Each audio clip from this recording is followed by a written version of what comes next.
नमस्कार साथियों, GS live channel में आपका फिर से स्वागत है। मित्रों, हम सीटेट की सीरीज कर रहे थे और सीटेट में हम ईवीएस सेक्शन कर रहे थे। जो भी सेक्शन था ईवीएस कर रहे थे। तो आज हमने आपसे कहा था कि हम पर्यावरण की एक एनसीईआरटी नोट्स देंगे। आज पर्यावरण की एक एनसीईआरटी नोट्स जो कि इसके इम्पोर्टेंट फैक्ट होंगे ये हम लेके आए हैं। हमने आपसे कहा था कि ये इम्पोर्टेंट फैक्ट वेरी इंपॉर्टेंट है, मोस्ट इम्पॉर्टेंट फैक्ट है। इनको आपको याद रखना है। जितने भी प्रीवियस ईयर के पेपर हुए हैं, जितने भी आपने PYQ किया है, उसमें यहाँ से आपको डायरेक्ट क्वेश्चंस देखने को मिल जाएंगे। तो आपको ये अच्छे से देखना है। अगर आपको इसका PDF चाहिए होगा तो PDF हमारे डिस्क्रिप्शन बॉक्स में एक लिंक होगा टेलीग्राम चैनल का। आप टेलीग्राम पे जा करके इसके PDF को सेव कर सकते हैं और डाउनलोड करके आप पढ़िए ज़रूर। यहाँ से आप ज़रूर देख के जाइए। अगर आपको ईवीएस सेक्शन में अगर आपको लगभग 28 से 29 मार्क्स ले आने हैं तो आप यहाँ से बड़े आसानी से पा सकते हैं। आपको बिल्कुल आवश्यकता नहीं है कि कहीं और से जा करके आप कोई मटेरियल लेके आइए, आप यहीं से आपको मिल जाएंगे। ठीक है, तो अगर आपको ये कंटेंट अच्छा लगा है, ये मैटर अच्छा लग रहा है, तो चैनल को सब्सक्राइब करें, बेल आइकन को ज़रूर दबाएं और शेयर ज़रूर करें ताकि और लोगों को भी ये वीडियो मिल सके। ठीक है, चलिए आज का हम वीडियो आगे बढ़ाते हैं। सॉरी। तो एनसीईआरटी नोट्स में हम जो पहला सेक्शन मतलब जब हम स्टार्ट करते हैं, हमने जितने भी एनसीईआरटी को पढ़ा उन सारी चीज़ों से कुछ पोर्शन कुछ काट के आपके साथ लेके आए। तो उसमें सबसे पहले क्या हम लगातार देख रहे थे, कुछ ना कुछ जानवरों पे कुछ ना कुछ क्वेश्चंस बन रहे थे। जो इम्पोर्टेंट क्वेश्चंस इन जानवरों पे बन रहे थे वो एनसीईआरटी में दे रखे थे। मैंने आपसे कहा था एनसीईआरटी में सारी चीज़ें दे रखी हैं। तो हम आज एनसीईआरटी में उनके गुण, जो भी जानवर हैं उनके क्या क्या विशिष्टताएं हैं, क्या क्या उनके गुण हैं, जिसके बारे में क्वेश्चंस अक्सर सीटेट बनाता है। सीटेट सीबीएसई का है और सीबीएसई हमेशा एनसीईआरटी को ही फॉलो करता है। ठीक है, तो आज हम स्टार्ट करते हैं। जैसे पहला है बाघ। हम बाघ के बारे में पढ़ेंगे कि बाघ के बारे में क्या रोचक जानकारियां हैं। तो बाघ अंधेरे में हमसे 6 गुना बेहतर देख सकता है। ये आपको याद रखना है कि बाघ जो है अंधेरे में हमसे कितना गुना बेहतर देख सकता है, 6 गुने बेहतर देख सकता है। ठीक है, बाघ हमसे 6 गुना बेहतर देख सकता है। बाघ की जो मूछें होती हैं हवा में हुई कंपन को भाप लेती हैं। इससे क्या होता है कि उसके शिकार की बिल्कुल सही स्थिति का पता चल जाता है। ऐसे ही क्वेश्चन लगातार पूछे जाते हैं कि बाघ की मूछें हवा में कंपन करती हैं, उसका क्या भाप लेती हैं। तो इस तरीके से आप फैक्ट्स को याद रखेंगे कि जो बाघ की मूछें होती हैं हवा में हुई कंपन को भाप लेती हैं। इससे वो बाघ को शिकार की बिल्कुल सही स्थिति का पता चल जाता है। इससे बाघ को अंधेरे में रास्ता ढूंढने में भी मदद मिलता है।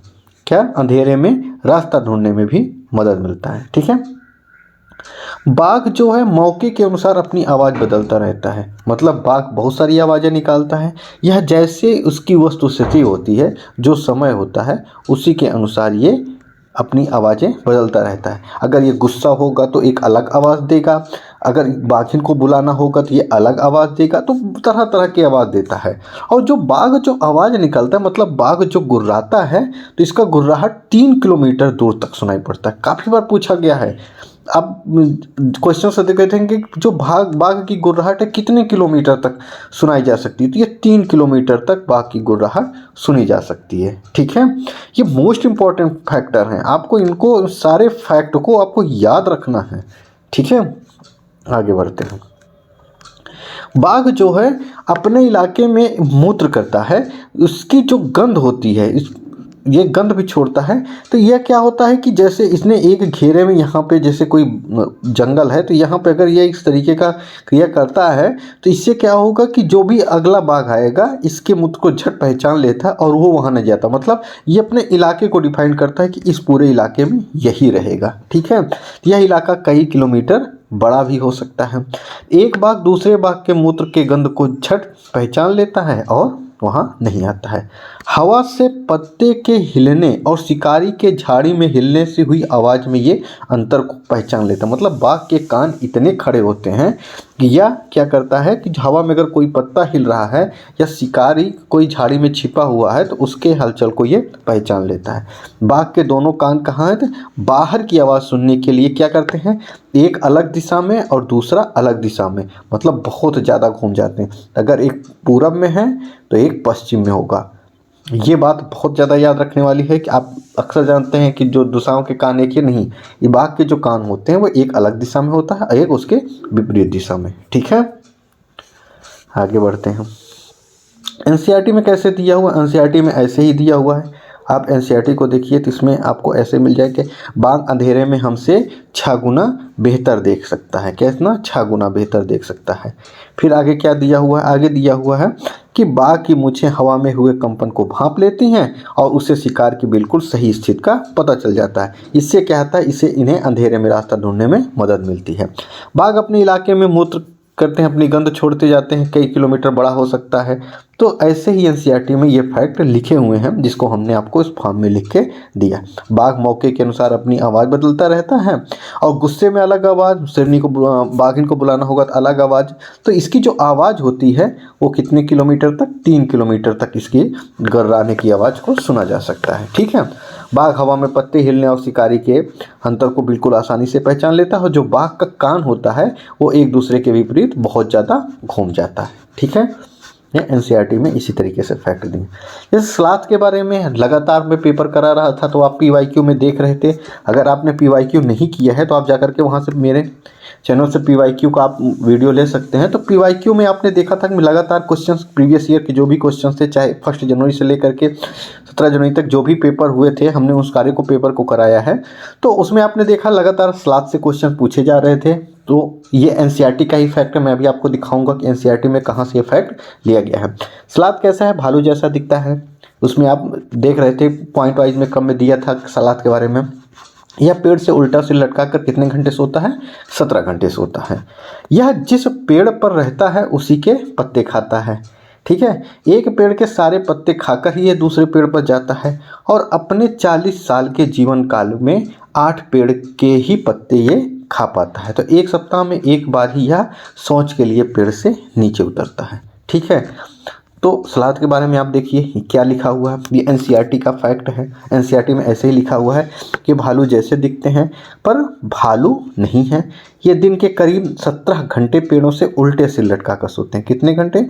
17 घंटे। ठीक है, मस्ती से सोते हैं। ये जिस पेड़ पर रहते हैं उसी के पत्ते खाकर पलते हैं, इसलिए इन्हें कहीं और जाने की ज़रूरत ही नहीं पड़ती। जब ये अपने पेड़ के सारे पत्ते खा लेते हैं तभी वे पास के पेड़ पर जाते हैं। लगभग 40 वर्ष के पूरे जीवन में ये मुश्किल से कितने पेड़? 8 पेड़ों पर ही घूमने की तकलीफ उठाते हैं। ये सप्ताह में एक बार ही सोच के लिए पेड़ से नीचे उतरते हैं। तो ये एनसीईआरटी में ऐसे बना हुआ है। ठीक है, आगे देखते हैं। हाथी के बारे में काफ़ी क्वेश्चन पूछा गया था।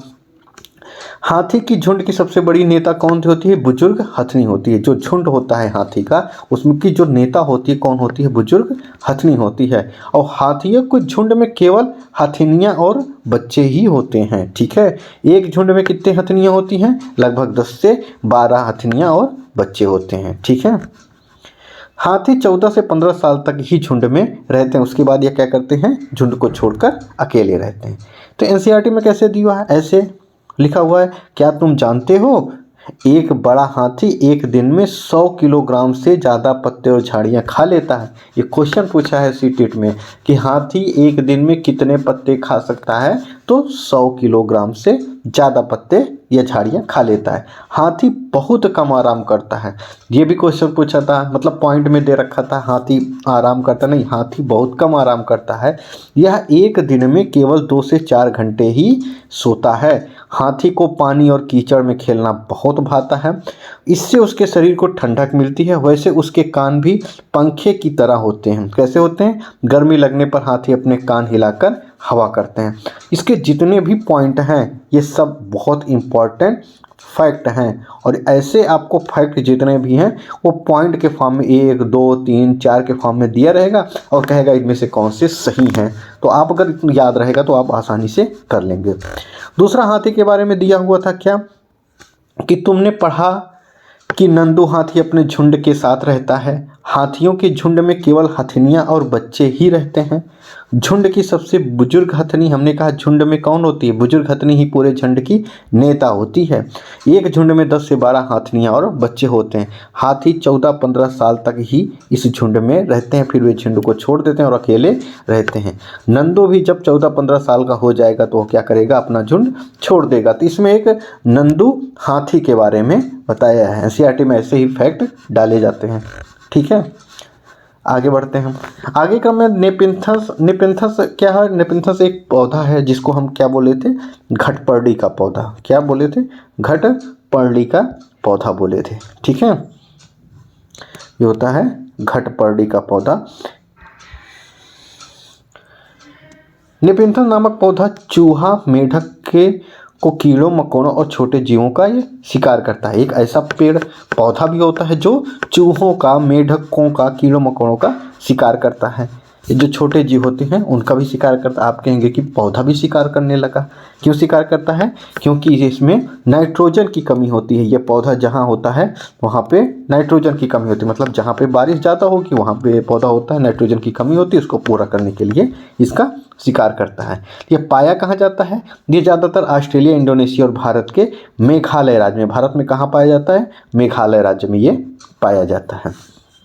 एनसीईआरटी में कैसे दिया है, एनसीईआरटी में इसको ऐसे दे रखा है, ये देखिए कहाँ है, एनसीईआरटी में है क्या, ये है घटपर्डी का पौधा। ये घटपर्डी का पौधा है, इसको आप ऐसे देखिए। आप देख रहे हैं कि ये इसमें,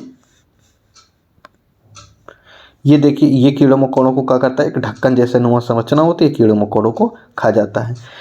कुछ ऐसे पौधे भी होते हैं जो चूहों, मेढकों और कीड़ों मकोड़ों और छोटे जीवों का शिकार करते हैं। इनमें नेपिंथस घटपर्डी सबसे ज़्यादा मशहूर है।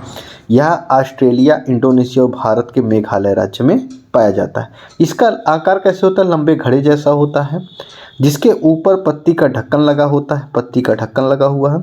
घड़े में खास खुशबू निकलती है, यहाँ से एक खास खुशबू निकलती है जिसकी वजह से कीड़े खींचे चले आते हैं। पौधे के ऊपर पहुँचते ही कीड़े अंदर फंस जाते हैं और बाहर नहीं निकल पाते। देखो ये पौधा भी शिकार करते हैं और वह भी कितनी चतुराई से। तो ये घटपर्डी का पौधा है और कहता है ये नेपिंथस इसका नाम होता है। तो ये क्या करता है, शिकार करता है। ठीक है, तो इसके बारे में ये एनसीईआरटी में दे रखा था और हमने आपको पहले ही बता दिया। ठीक है, अगली बात आती है मधुमक्खी के बारे में। मधुमक्खी के बारे में कैसे क्या दिया हुआ, मधुमक्खी के बारे में दिया हुआ है, एक मिनट, ये आप देखिए ऐसे कि एक छत्ते में एक रानी मक्खी होती है। कहा रहा है कि एक छत्ते में एक रानी मक्खी होती है जो अंडे देती है। तो हमने आपको क्वेश्चंस कराया था, जितने भी आप PYQ किए थे उसमें जो भी मधुमक्खी का क्वेश्चन आता था उसमें आप देते थे, एक पॉइंट में दे रखता था कि मधुमक्खी के छत्तों में केवल अंडे कौन देती है, रानी मक्खी देती है। ठीक है, छत्ते में कुछ नर मक्खी भी होते हैं, छत्ते में बहुत सारी काम करने वाली मक्खियाँ भी होती हैं। ये दिन भर काम करती हैं, शहद के लिए फूलों का रस ढूंढती हैं और जब किसी मक्खी को रस मिल जाता है तो वो क्या करती है, एक तरह का नाच करती है। क्या करती है, नाच करती है। तो इससे क्या होता है, दूसरी मक्खियों को पता चल जाता है और वो उसके पास चली आती हैं। ठीक है, चल जाता है। रस कहाँ है, वे रस से शहद बनाती हैं। क्या बनाती हैं, शहद बनाती हैं। छत्ता बनाने के काम भी इन्हीं का होता है, वो जो मक्खियाँ होती हैं और उनका काम होता है। और बच्चों को पालना भी, ये ना हो तो ना तो छत्ता बने और ना ही शहद इकट्ठा हो। शहद के बिना छत्ते की सारी मधुमक्खियाँ भूखी रह जाती हैं। नर मक्खी छत्ते के लिए कुछ खास काम नहीं करते हैं। तो ये आपने जो PYQ किया था, PYQ में आपने देखा था कि जो भी ये दिया हुआ है, तो PYQ में ये सारे फैक्ट आपने देखा था। क्वेश्चंस में 1, 2, 3 के फॉर्म में दे रखे थे कि मधुमक्खी में अंडे केवल रानी मक्खी देती है, नर मक्खियाँ क्या करती हैं। तो इस तरीके के जो भी चीज़ें थी आप यहाँ से कर सकते हैं। तो एनसीईआरटी में ऐसे दिया था। हम आपसे बार बार कहते थे कि आप एनसीईआरटी को करिए, एनसीईआरटी को ही CBSE फॉलो करता है। ठीक है, आगे क्या है कि मधुमक्खियों की तरह ही चींटियां भी मिलजुल कर रहती हैं। और कौन से कीट हैं जो मधुमक्खी की तरह रहते हैं? तो चींटियां रहती हैं। सभी चींटियों का काम बटा होता है। चींटियां अंडे देती हैं, रानी चींटी जो होती है वही अंडे देती है, और सिपाही चींटी बिल का ध्यान रखती हैं, और काम करने वाली चींटियां भोजन ढूंढकर बिल तक ले आती हैं। दीमक और ततैया भी इसी तरह समूह में आते हैं। तो कौन कौन से हो गए? मधुमक्खी हो गई, चींटी हो गई, दीमक हो गया और ततैया हो गया। ठीक है, ये एक ही प्रजाति के हैं। ठीक, आगे बढ़ते हैं।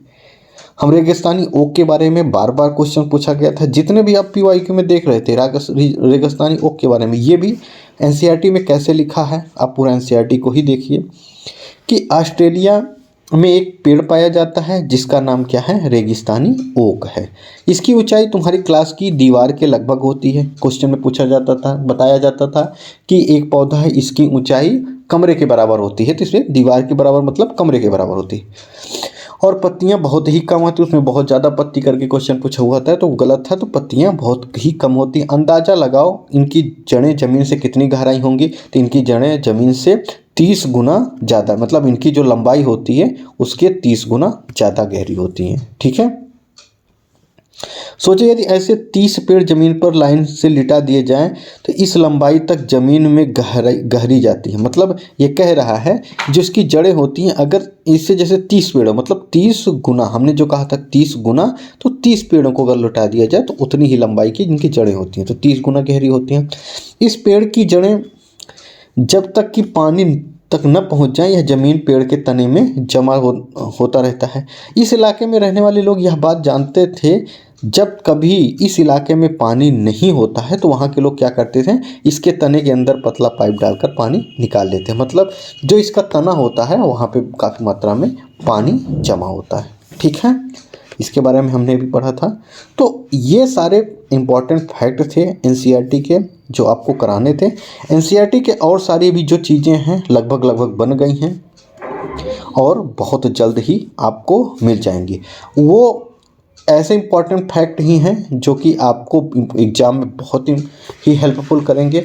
CDP का जो सेशन आपका चल रहा है चाइल्ड डेवलपमेंट प्रोग्राम का, वो बहुत जल्द आगे बढ़ेगा। उसके नोट्स भी प्रिपेयर हो रहे हैं।